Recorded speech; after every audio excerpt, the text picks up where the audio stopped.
Hello students, आज कक्षा 9 में हम जो स्वर्ण का पाठ पढ़ा था उसके योग्यता विस्तार में कुछ व्याकरण के नियम हैं, उन व्याकरण के नियमों को भी पढ़ेंगे।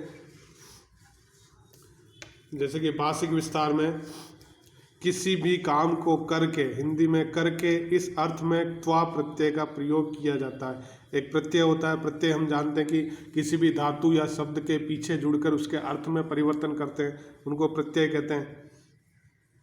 तो यहाँ पर एक प्रत्यय है त्वा प्रत्यय, उसके बारे में हम पढ़ रहे हैं। तो त्वा प्रत्यय हिंदी में कर के अर्थ में होता है, कर के अर्थ में, हिंदी में कर के अर्थ में इसका प्रयोग किया जाता है।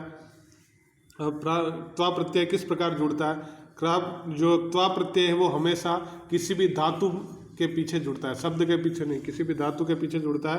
तो जैसे कि पठित्वा में पठ प्लस त्वा प्रत्यय जुड़ा तो इसका अर्थ पठित्वा एक अव्यय बना और इसका अर्थ निकला पढ़कर। तो इसका अर्थ होता है पठित्वा यानी पढ़कर। यहाँ पे कर के अर्थ में इसका अर्थ होगा त्वा प्रत्यय जुड़ने से। पठ धातु है, पठ यानी पढ़ना होता है, और उसमें त्वा प्रत्यय जुड़ा तो अर्थ बना पढ़कर।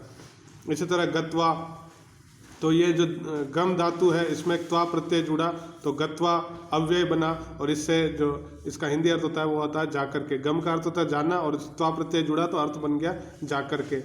इसी तरह खादित्वा, खाद प्लस त्वा तो खाकर, इस तरह से एक त्वा प्रत्यय का प्रयोग किया जाता है। तो किसी भी धातु में एक त्वा प्रत्यय जुड़ता है तो उसमें जो इसका जो अर्थ बनता है वो कर के अर्थ में होता है। उस धातु के हिंदी अर्थ के पीछे हम कर के अर्थ जोड़ देते हैं तो वो त्वा प्रत्यय का अर्थ बनता है। इसी तरह एक और, इसी अर्थ में अगर धातु क्रिया से पहले उपसर्ग हो तो ल्यप प्रत्यय का प्रयोग होता है।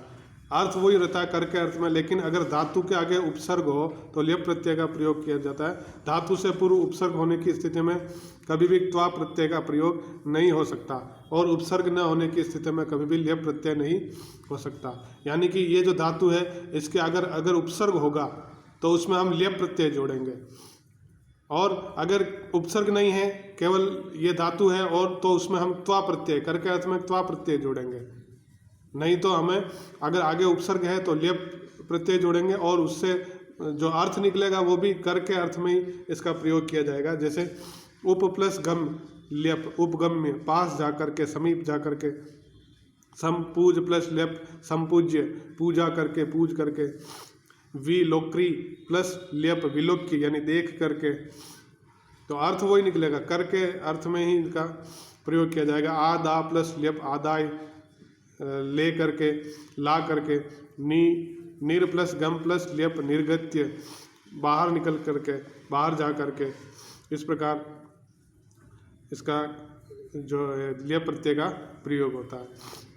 अब आता है दूसरा, प्रश्नवाचक शब्दों को अनिश्चयवाचक बनाने के लिए चित और चन निपातों का प्रयोग किया जाता है। निपात अव्यय की तरह होते हैं, जो अव्यय होते हैं उन्हीं को निपात की तरह प्रयोग किया जाता है। तो चित और चन ये एक निपात है, तो इनका प्रयोग किया जाता है। ये निपात जब सर्वनाम पदों के साथ लगते हैं तो सर्वनाम पद होते हैं, और जब अव्यय पदों के साथ प्रयुक्त होते हैं तो ये अव्यय होते हैं। जैसे कह का अर्थ होता है कौन, इसमें कह में हमने चन जो निपात है वो जोड़ेंगे तो कोई इसका अर्थ निकलेगा, कश्चन बनेगा शब्द और कोई निकलेगा। इसी तरह के प्लस चन, केचन, ये बहुवचन में कोई, बहुवचन के लिए, एक वचन के लिए कश्चन और बहुवचन के लिए केचन, इसका अर्थ भी कोई होता है। का प्लस चन का, इसका अर्थ काचन यानी कोई स्त्री के लिए, स्त्रीलिंग में शब्दों के लिए प्रयोग किया जाता है। का प्लस चन बहुवचन में स्त्री लिंग में प्रयोग किया जाता है, बहुवचन में काश्चन यानी कोई स्त्री। इस तरह से का प्लस चित, ये कश्चित का मतलब भी कोई होता है। के प्लस चित केचित बहुवचन में कोई। का प्लस चित काचित कोई स्त्री। का प्लस चित काश्चित कुछ स्त्रियां बहुवचन में। ये एक वचन है ऊपर, ये बहुवचन, ये एक वचन और ये बहुवचन, इस तरह से इनका प्रयोग होता है। किम शब्द के सभी वचनों, लिंगों तथा सभी विभक्तियों में चित और चन का प्रयोग किया जा सकता है, और उसे अनिश्चयवाचक बनाया जा सकता है। जैसे किंचित प्रथमा में, केनचित तृतीय विभक्ति में, केशांचित षष्ठी विभक्ति, कस्मिंचित सप्तमी में, कश्यांचित सप्तमी विभक्ति में। इस तरह से इनका प्रयोग किया जाता है। इसी तरह चित के स्थान पर चन का प्रयोग होता है, वो अर्थ भी कोई अर्थ में ही प्रयोग किया जाता है। चित और चन का अव्यय पदों में लग जाते हैं और ये अव्यय हो जाते हैं। क्वचित, क्वचन, ये भी कोई अर्थ में, कदाचित, कदाचन, ठीक है, कदाचित कभी, कदाचन कभी, क्वचित कोई, क्वचन कोई, इस तरह से इनका भी अर्थ प्रयोग में लिया जाता है।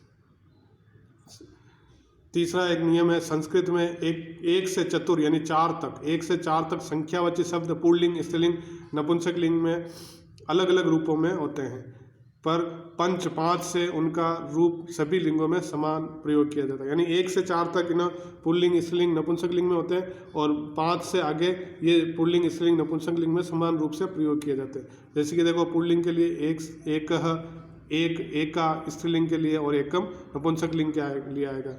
द्वौ, द्वे, द्वे, इस तरह से। त्रयः, तिस्रः, त्रीणि, इन 3 अर्थ होता है। चत्वारः, चतस्रः, चत्वारि, इस तरह से इनका प्रयोग होता है। और बाकी पंच, पंच, पंच, पंच, पंच समान रहेगा, पुल्लिंग में पंच, स्त्रीलिंग में पंच और नपुंसक लिंग में पंच। इसी तरह आगे भी पुल्लिंग, स्त्रीलिंग, नपुंसक लिंग में समान संख्यावाची शब्दों का प्रयोग किया जाएगा। अगला है कुछ यहाँ पे शब्द रूप दे रखे हैं जो हम अगले वीडियो में इन शब्द रूपों को याद करेंगे।